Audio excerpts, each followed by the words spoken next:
Publicis Drugstore est un concept qui a été créé dans les années 50 par Marcel Blostein, qui est le fondateur du groupe Publicis. L'idée au départ, c'était de donner accès au luxe aux Parisiens.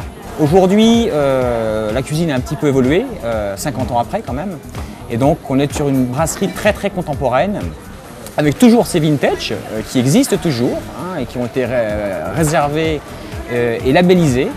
Mais bien sûr avec une ouverture sur le monde extérieur, sur une cuisine différente, fusion, et puis l'autre très tendance, puisque Publicis Drugstore est aussi un endroit tendance, où on est à la pointe, c'est-à-dire que la vocation de Drugstore Publicis, c'est d'être au goût du jour. L'utilisation des glaces Mövenpick au Publicis Drugstore est surtout axée bien sûr sur les desserts, sur la glace en elle-même. On sait que c'est un super produit et on veut vraiment l'emmener au maximum, donc il faut qu'il soit super onctueux. J'aime bien ce mot doucereux, sans parler de chaleur, mais doucereux, onctueux. Il y a un côté sensuel dans la glace qu'il faut amener. Je vais vous expliquer, vous parler de ma recette. Cette recette, c'est quoi? C'est un millefeuille de tomates issues de la culture biologique, associée à de la mozzarella di bufala, qui vient de Venise, avec une glace au balsamique et un nectar de framboise.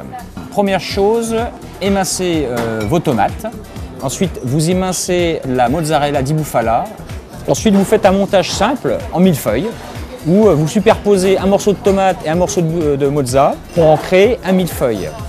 Bon, ensuite, vous prenez le nectar de framboise que vous versez dans un verre. Vous prenez une boule à glace pour faire une boule, bien sûr, de glace au vinaigre de balsamique que vous mettez à l'intérieur du cône en verre. Et ensuite, faire une réduction de vinaigre de balsamique de manière à vous en servir en élément de décoration sur la fin, sur l'assiette. J'espère que cette recette va vous plaire et je vous souhaite un bon appétit.